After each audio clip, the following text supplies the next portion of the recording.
good day, afternoon, or evening, depending on when you're listening to this or watching this video, but it's a real pleasure to be here. My name is Ricardo Salas. I'm a journalist and of sorts, and I do plenty of other things, but I'm based in Mexico City, and one of my main passions is, of course, guitar. And I have to share with you that I stumbled upon this fantastic video the other day of a brilliant music player, a guitar player specifically, who's in Los Angeles at the moment. He plays a fretless acoustic guitar, and I found it to be not only very moving, but also very popular. His name is Buzz Gravelle. Dr. Gravelle he has studied music for quite a few years. He teaches music in Los Angeles, and he just released an album called Realm of Endless Concepts. And I'd like to introduce that to you. And fortunately enough, he replied to my message, and he's here with us at this very moment. So, if I may, Buzz, well, thank you so much for being here. Thank you for sharing your time and sharing your music with us. How are you today? I am doing great, Ricardo. Thank you for having me, and of course, just call me Buzz. That's great. That is what I prefer. And thank you for interviewing me. I'm excited to talk with you. Well, I'm also quite excited myself. I have to say that when I first saw your video, I put it on repeat, because I found it so special. To me, it was really cool to listen to an acoustic guitar, but being fretless, it gave it such a different sound and such a different live. So I put it on repeat, and I must have listened to the song probably 10 times while I was working. And since it's fully instrumental, I found it to be really touching. So that particular song, it's also called the Realm of Endless Concepts, which was very cool. And there's another song which you have online, which is called Proof of Existence. Proof of Existence has around almost 700,000 views on YouTube, and you released it a couple of years ago. So I couldn't encourage people enough to go and listen to it, because I thought it was very cool. How did you start playing fretless acoustic guitar? Why did it caught your attention in the first place? Well, this is interesting. I should probably first lay out my background. Sure, yeah, by all means.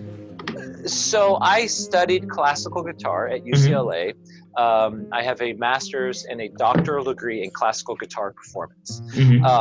That being said, I've always been a very curious guitar player, and I play lots of electric guitar and jazz, blues, and rock, and experimental. So that's my background.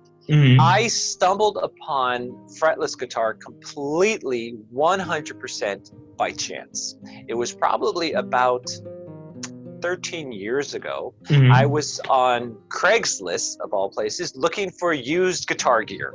I don't know what it was. You know how we all look for gear. Yeah. And a listing came up nearby of someone who was selling a fretless guitar, and he had a picture of it. And I had never heard of this, but it was dirt cheap. It was, $50, and it was 5 minutes away from my house. So I said, okay, I'm just going to let my curiosity get the best of me.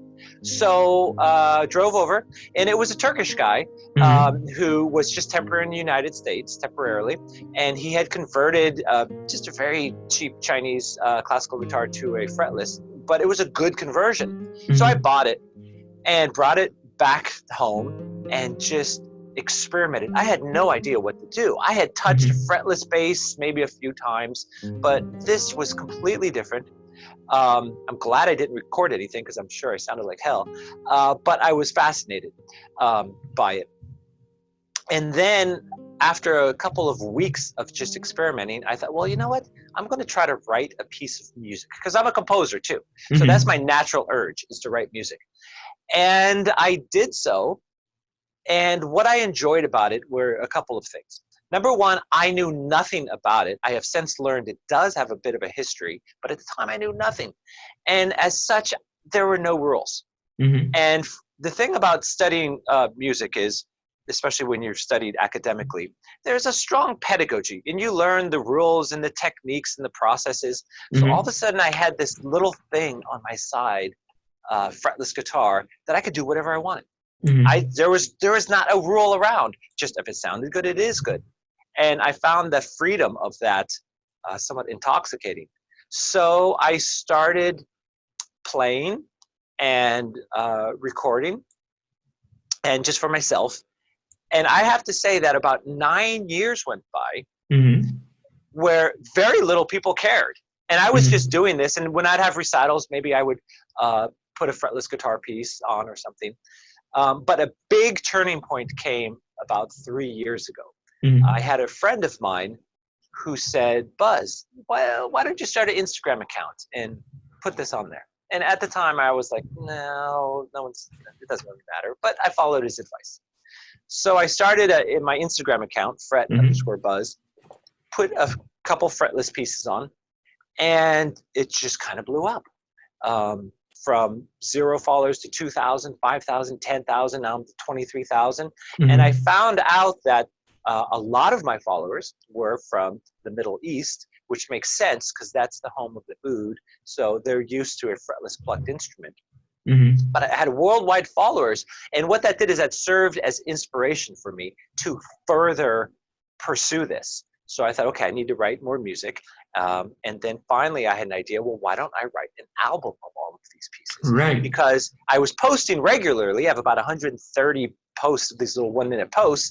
And I thought, okay, I'm just going to skim off the best 5 to 10% of my posts, develop those into pieces, and record these.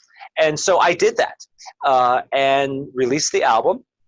And it started to get attention. And it's kind of just been a groundswell on YouTube. Some of the videos started to get attention because I made videos, and I've just gone from there. But there was no master plan.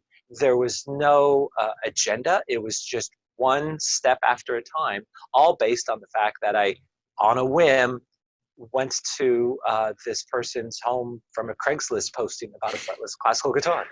Funny how life works, right? Because exactly, you know, you really never know what you're going to get when you experiment with these kinds of things. But just for clarity's sake, for people who are perhaps not guitar players or who are not so acquainted with these types of instruments, I would like to just take a moment to explain what a fretless instrument is. But I guess essentially when we are talking about a regular guitar, you would have these divisions which divide semitones or will help you to really nail each note along the fretboard. So essentially, and correct me if I'm wrong, Buzz, but I guess a good way to explain it is if you were to take those divisions, those tiny metal bars from the fretboard, you would have a fretless instrument, and that would allow you to essentially play any range of tones that you want along the fretboard, right? You're absolutely correct. What a fretted guitar does is, it, as you mentioned, divides every pitch into a specific pitch, a semitone away. The same thing with a piano or whatnot. When you remove the frets, it essentially turns it into something akin to a cello or a violin or a variety of other instruments in which you have a continuity of pitch which you can have. Now, what does that allow is it allows you to explore these notes in between our standard pitches. You can either do that by exploring non-Western music that uses different scales and temperaments, music from like Persian music or Arabian or Turkish styles, or you can just use it expressively, because when people sing or play violin or cello, they often are sliding between notes. Right. So the great thing about fretless guitar, I found, is it is not necessarily something that locks you into play a certain style of music. But what it does is it gives allusions to so many different non-Western styles, depending on how far you want to take it. Now, there's a lot of Western fretless instruments. The pedal steel and the lap steel guitars are that, or the slide guitar. It's the same thing. So the sky is the limit on how you want to deal with this freedom of pitches that you now have. Absolutely. Well, thanks for the explanation, because I think a lot of people who are not necessarily guitar players will wonder, well, what's so special about a fretless guitar? But I'm very sure that once they listen to the sound and the way and the subtlety and the nuances which you can achieve with a fretless guitar, it'll all make sense. Now, when I listened to your album and particularly a few of the tracks, I definitely got the sense that I was listening to to music which had some sort of Eastern inspiration or Middle Eastern inspiration of sorts. And I said, well, this is interesting. Did you ever experiment with different tunings while recording these pieces, or do you use standard tunings for these songs? Oh, I think. Oh, there we go. Yeah, I can hear you now, Buzz. Yep, go ahead. Okay, fine. So I want to distinguish the difference between tunings and temperaments. So for the most part, a temperament would mean how do you want to divide the notes up within the octave. So the Western temperaments divides the notes. Equal temperament divides the octave into 12 sections, 12 semitones. But if you're in different Middle Eastern temperaments, that can be far greater. You have something called microtones. And these microtones can be very subtle. So between a C and C sharp, there is no definite note in the Western temperament. It's you have a C and you have a C sharp. Now you can slide between the two, but in a lot of Eastern temperaments, you can have many microtones. So in that sense, it is made for tailor-made to explore those temperaments. Now, there's an instrument called the oud, the O-U-D, which is popular throughout the Middle East, and it's been around for a long time. It's actually the grandfather of the guitar, and it is a fretless plucked instrument. And this is one of the reasons why, when I mentioned earlier, I had a lot of followers from the Middle East, because they were used to the sound of the fretless plucked instrument. Now, to play Persian music or Turkish music authentically to a Turkish audience or Persian audience, that takes a lifetime of training, of understanding the nuances. I've experimented with those temperaments and the microtones, but I tend to have a different agenda. I was talking recently to the great Turkish fretless guitarist. His name's Cenk Erdogan. And he was one of my influences when I first started out watching his videos. Anyways, I just met him recently. And I said, I love the Turkish nuances. How do you get those in your ear? And he says, I grew up hearing the call to prayer every morning in Istanbul. And it's just in your ear. And, he says, I have 9 notes between this whole step here that we can choose. And I thought, well, you know what? That's a level of being acclimated to that sound that for me, I just don't have. So I have decided myself to have a slightly different agenda at the moment. Right. So one of the great things, like I just mentioned, is you can explore these microtones. But a lot of Turkish music or Middle Eastern music is based on these melodic, these melodies that use microtones against just a drone bass, a bass that doesn't change, basically not much chord progressions. Right. And it works out great because you're hitting an open note and you're playing these beautiful melodic variations and these ideas that have all these nuances. But I decided to try to accomplish something which I felt was much harder, which was, okay, how can I play chords? I want to do chord progressions and I want to do melodies. I want to approach it the way I've been trained, like a Western classical musician. And because I hadn't seen that for the most part. So to accomplish that, I had to scratch my head and I said, well, how do you play a chord on a fretless? Because your finger has to be exactly in the right place, or you're out. Just like a violin player, right? You do have to make that exercise in your head to know where the actual note is. So there's a bit of muscle memory. There's a lot of ear. You have to sharpen your ear, and sometimes you just can't play the chord. It just doesn't work. So you have to basically reimagine the instrument and say, how am I going to play chords on this instrument and melodies, because I'm trying to play chords and melodies and have chord progressions. And so this is, there's 2 types of guitarists in the world. The one type would run screaming from that challenge, go, oh my God. And the other person would run towards it and be like, this is great. And so this is exactly what I did. I said, well, this is quite a challenge. How am I going to accomplish this? This is my compositional mind. So this brings me to the next point, which is tunings. So I use a lot of altered tunings. So the standard tuning of the guitar, as you know, is low E, A, D, G, B, and high E.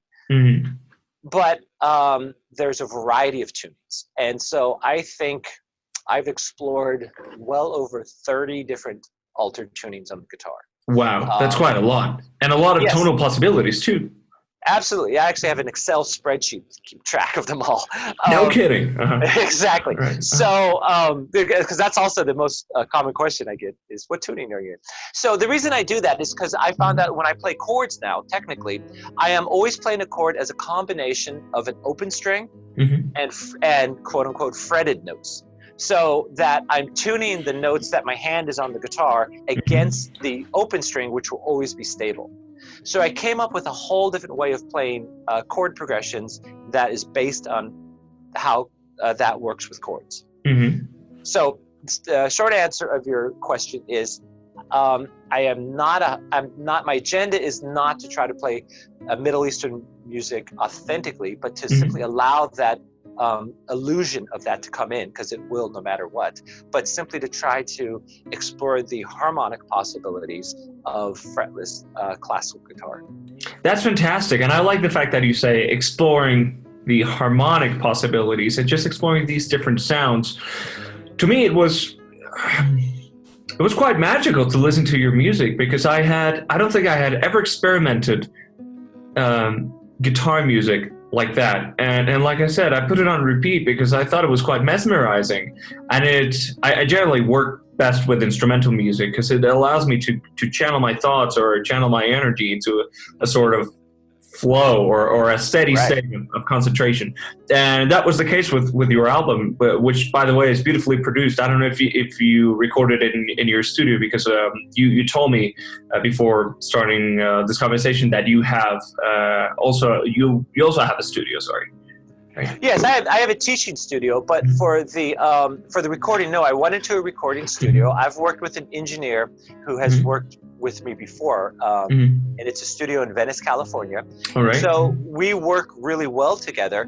But basically, this brings up the next question: as soon as I had the issue of, okay, how do I play chords and melodies together? But the second issue was, how do I get a good sound from the instrument? Because a couple of things happen when you remove the frets. Oh, I should first start out by saying this. After I got the cheap guitar, I said I'm going to have to invest in a better quality fretless classical. I was about to ask you that. Yeah. So what I did is I took a decent guitar. It's an Alhambra 5P. It's all solid wood. It's I thought, well, I'm going to turn this into a fretless. And at the time, I thought I might just completely mess this thing up. So this might just be something that leads to nothing. But I brought it to a local luthier and I said, look, put in a pickup, take out the frets. We're going to lower the action. We're going to do everything we can. And I thought, okay, I just might be wasting money on this, but let's try it. Well, lo and behold, the luthier was into the idea, and did a good job. So I thought, okay, this is great. And then the question is, okay, now I want to use this better instrument and try to get a really good sound with it. So when you take the frets off, two things happen. Number one, you actually reduce the volume for about 20-25%, because the soft pads of your what they do is the soft pads absorb the vibrational energy much more than the metal fret wires. And you can even see that by sometimes you can even try to use your fingernail. It's not practical, but even just using the hard tip of your fingernail makes the sound louder. So the sound is reduced a little bit, so it's not as loud, and that's why I had a pickup installed. And also you have to lower the action, which changes the string angle, and that reduces the volume. So the short answer is I found myself with about 80% of the volume I had before.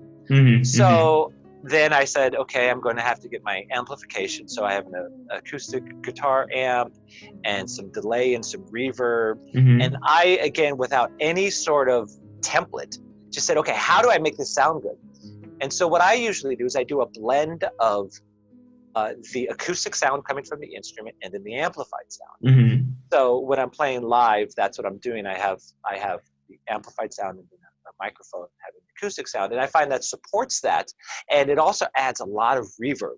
And for some reason, fretless guitar loves reverb.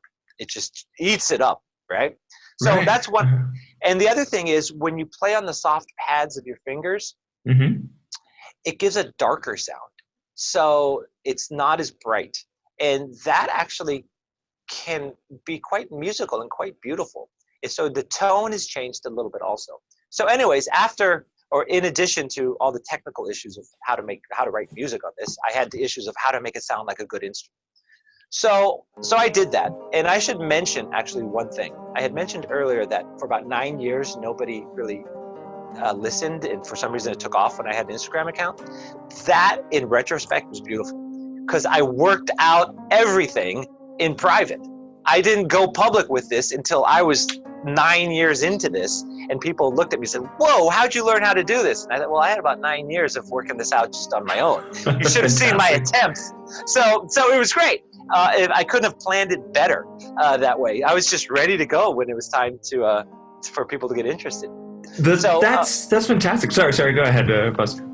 Oh no, I'm sorry. So as far as recording it, I went to a studio here in Venice, California, and we worked with it. We took the same approach, which is, I don't know how this is going to work, but let's just try to get the best sound possible. So we used 4 or 5 mics, room mics, digital reverbs, acoustic, natural reverb, and we came up with a sound that I think is somewhat beguiling for the final recording, and I was very happy with it.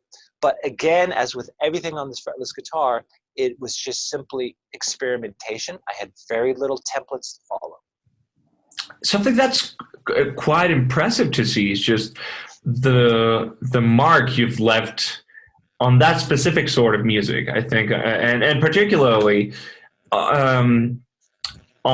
you're probably on the top of the list of the group of people who are trying to position that kind of instrument at a more international level. Because I would, like you mentioned, there's a lot of fretless. There are a lot of fretless instruments in the East, and a lot of people who are used to this sort of music. But I think you have taken it to a pretty international level and to a very international audience. You've made a great job, like sort of, getting a lot of people, myself included, more acquainted with these types of sounds. Actually, when you go online and if you look up fretless guitar on YouTube, you'll be one of the first to pop up, as well as Erdogan. I keep forgetting his first name, but he's a brilliant player as well. The one you mentioned, Jake Erdogan. Jake Erdogan, and well, I was actually surprised to see that you guys are in touch and you seem to be well acquainted. So that's very cool. But there are not those many players experimenting with these sorts of sounds, so that was very cool to see. Yeah, no, absolutely. And I realized that myself. The thing about Cenk, I love his music, but he is in Turkey especially. He's very, very popular and throughout the Middle East. But there's a lot of Western audiences who are not acclimated to that. So you're absolutely right. I am just trying to. What's nice is this. I'm just trying to be myself. I'm just trying to play the way I play, but in the process, because I'm a Western trained classical guitarist, I am opening it up to all of these Western ears that normally wouldn't seek out something that had a stronger Middle Eastern influence. So that's why I feel like I'm just going to do what I do and do it as best as I can.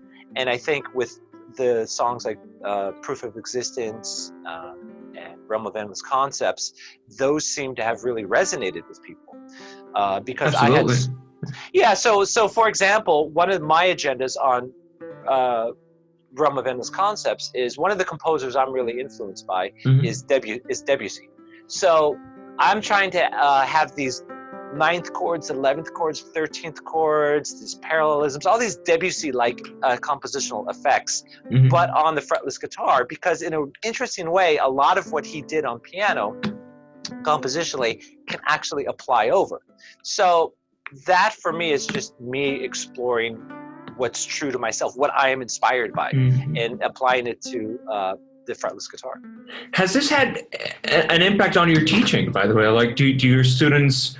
Are your students intrigued by these pieces which you write and which you have composed and have made public? Are they intrigued by this, or do people approach you? Perhaps has it had any impact at any level at an academic level? Yeah, it's interesting because I'm a music professor at one of the Cal State universities, Cal Poly Pomona, and I teach guitar, but I also teach music theory. So, nice. So I teach a lot of that, and yeah, sure, they see it, and sometimes they say, "Oh, you popped up on my YouTube recommendations," and that sort of stuff, and I mention it to them, so I think they're aware of it. But just recently, I've had more and more people I run into say, "Oh, I saw you on YouTube," or "I saw you on this, I saw you on that." So this is all within the last, I'd say, since I released the album. I released the album in May of last year. And really without any expectations. It was, well, for me, a personal goal. It was like, I want to see how far I can take this. I want to get this album out. I want to prove to myself I can do a full album. And luckily, it's developing an audience, and more and more people are listening to it. And again, the YouTube helps, but people on Spotify are listening. And so things are changing. More and more people are taking note of it. And that's great, because this is something that also I want. I think all of us as musicians want to create something that has lasting value. Sure. And the thing about the guitar is, of course, it's so ubiquitous. It's around the world. It's hard to add anything new to the world of guitar. And I'm thinking, okay, this is a small niche, but I would be very happy if the contributions that I give to guitar in this small niche are something that have long-lasting value, not just for me, but also that spark a bit of a fire so that more people will take it up and pass the torch along. And so that in 20 years, 30 years, it becomes just another legitimate variation of the guitar. I think you've made a pretty good job doing that. I think you've already left your mark, because I've actually got it right here, and I didn't do this intentionally, but let me see if I can grab it real quick. Okay. But I don't think I would do it on this guitar, although I would feel tempted. But I inherited it from a late friend of mine, and he was a music teacher and a music professor. But it's pretty close to like your typical classical guitar, and so it's a beautiful instrument. But after listening to your music and seeing your videos, I was very tempted to actually remove the frets. I was like, wow, that would be a very interesting experiment.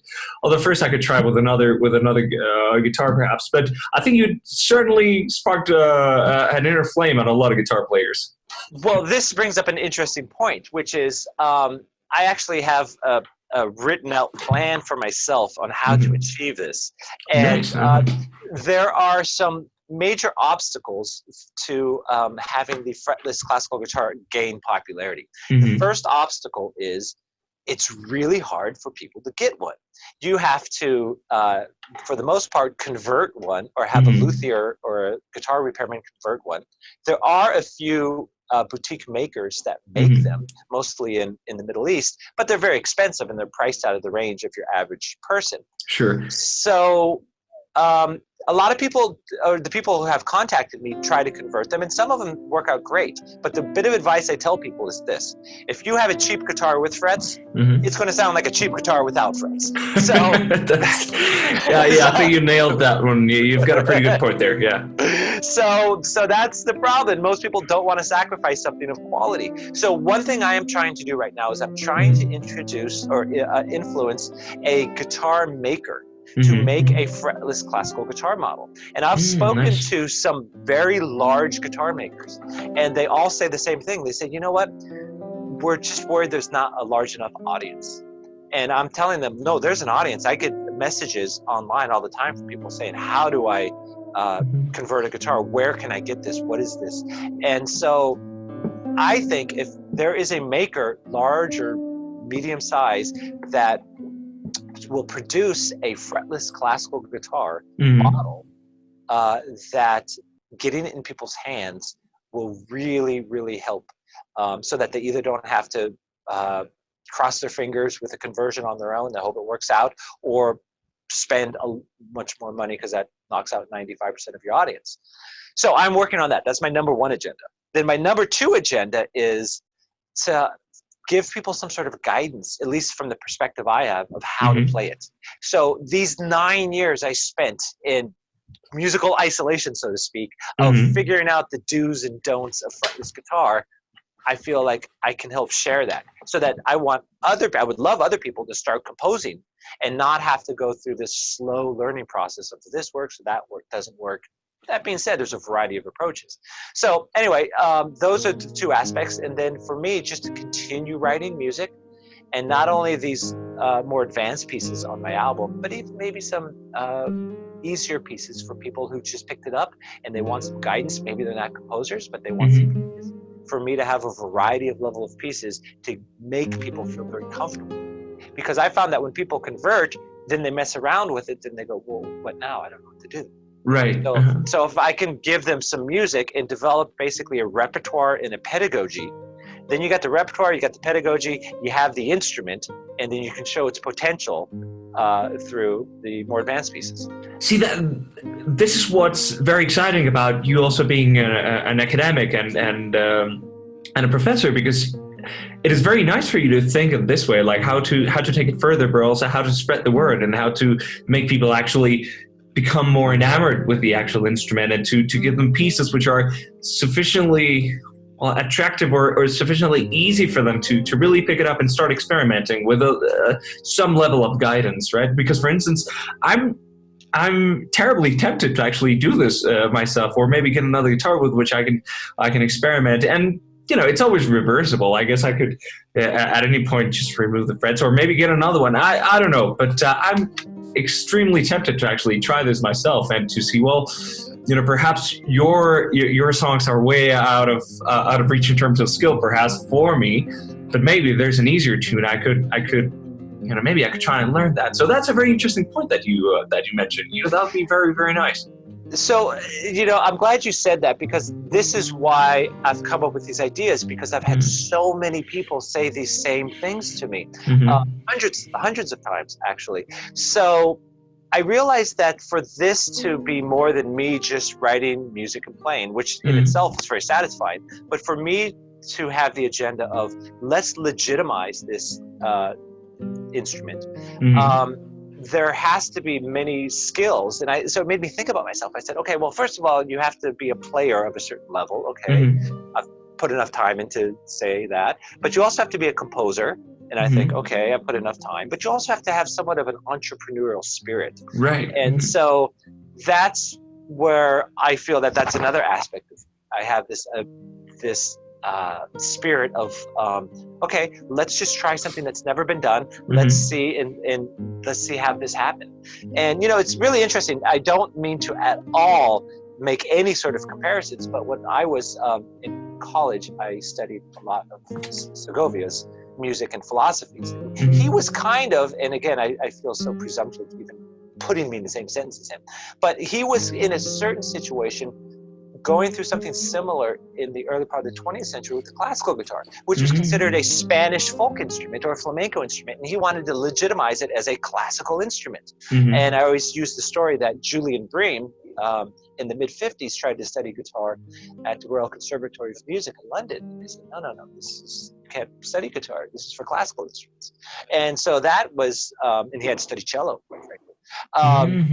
And that wasn't that long ago. That was 60, 70 years ago. And also I remember reading a review of Andre Segovia's New York debut recital, whenever that was, early 20th century. And the review was he was a great player, but also in the review was we didn't know the guitar could play this music. Interesting. So he had a similar agenda, and I realized that one of the things that now has made the classical guitar so accepted is the fact that starting in at least in the United States, starting in the 1970s, it started to be taught in the universities. And so now the university teachers like myself are people who have the PhDs and they've studied. And so I feel like getting it as something that can be taught is very important to legitimizing it. But you have to have a roadmap. So you need to have pedagogy. You need to have, we go from A to B to C to D, here's pieces, and let's do that. So I'm doing my part to kind of help create this roadmap, this pedagogy, and get an instrument in people's hands, get people making music for it. So hopefully that same pathway can be followed for the fretless classical guitar that was followed for the standard classical guitar. I really like that comparison, and thanks so much for mentioning that. I don't know if it is of any use for you, but I'm an entrepreneur in the sense that I decided it has nothing to do with music, but I decided to found a programming school, a digital skills academy, if you will, and we are in the works. We are actually building our own academy in Mexico City. It will be a relatively large venue, but we aim at having a lot of conferences there. A lot of people talk about anything related to digital education, but in that sense, I want to foster anything related to education and anything which can add value to people's lives, and particularly to young people. So if you're ever in Mexico City or ever want to speak about or evangelize this in any way, well, you have a free venue there at your disposal. You know, if it can be of any use, I'm pretty sure that a lot of guitar players would be rather interested in this, myself included. So you can definitely count on that if it is of any use. Well, thank you. And Mexico City is not too far away from Los Angeles, although in our current environment, it doesn't seem like anyone's going anywhere. Yeah, but, no, I don't think so for a good while. Absolutely. And I have played some concerts in Mexico City way back in the 90s. And so, wow, okay. So well, I would love to do that. Yeah, well, if at any point you're in town, we'll be more than glad to arrange something. But I think a lot of people would be interested in that. And thank you so much for, first of all, for the music, which I find extremely satisfying, you know, and very fulfilling to listen to. So I would encourage anyone watching this conversation to listen to the full album. It's by Buzz Gravelle. You can look him up on Spotify, and it's called The Realm of Endless Concepts. One last question. Where did you get the title from, or why did you decide naming it that way? Oh, you know, that's interesting. That was just a phrase I ran across, and I thought it just spoke to my journey into the fretless guitar, because when I first looked into it, I just thought there is such potential. It's just endless. And so I'm in this this realm. And so yes, so I borrowed that phrase from someone who had used it, and so I thought this just really kind of sums up my journey with fretless guitar. Fantastic. Well, thank you so much for the time, Buzz. Again, it's been a real pleasure. I've enjoyed your music in a tremendous way, and I hope a lot of people find the same fulfillment in it. That's an invitation for people to listen to your channel as well. Please remind us, where can we find you online? Instagram, Facebook, whichever means you use. Yes, so my Instagram channel is fret_buzz, B-U-Z-Z. And I should mention that I've actually had the name Buzz since birth. People ask this, is this a name for a stage name? All right. No, this is a name I've had since birth. Fret_buzz is my Instagram. My YouTube is Fretless Buzz. And so you can just look on my channel. And then my Facebook is Buzz Gravelle Musician. And those are all listed in my YouTube channel, so it's easy to see me. And then I have my own website, which is buzzgravelle.com. So I'm not too hard. Just Google Buzz Gravelle, and there's not that many Buzz Gravelles in the world, and right, so you should be able you should be able to find me. No problem. Fantastic. Well, I don't know if there's anything which we missed or anything left to say about your journey, Buzz, or anything that you'd like to add to the conversation. The only thing that I'd like to add is I'm so thankful for the support and the enthusiasm that I see from so many people like yourself, because what that does is that gives me the energy to keep pushing forward. And I am even more enthusiastic about the fretless guitar now than I was a year ago, than I was 2 years ago. It keeps on building. So I have projects I'm interested about, guitar and other instruments and all this. And so this keeps on snowballing, and it snowballs because more and more people are showing interest. So I am thankful of that for everyone and for you. Well, that is great to hear, and I can't thank you enough for the music. Also, it was very cool to see you play, you know, the streets or some areas of Los Angeles. And for people who are not acquainted with the city, I was there, but a long, long time ago. But that was also very nice to see, you know, you playing in these environments and getting acquainted with the city. Fantastic idea. So I look forward to seeing more of that, hopefully, in the future. So, well, for everybody who's watching this, thank you so much for the time. Thank you for tuning in and for listening to Buzz's music and for watching this interview. We'll keep track of your art, Buzz. Thanks so much, and best of luck over there in Los Angeles. Stay safe, and we'll be in touch. And thank you. Stay safe, stay healthy. There you go. All right. Well, this is Ricardo. Until the next time, thank you so much. Bye-bye.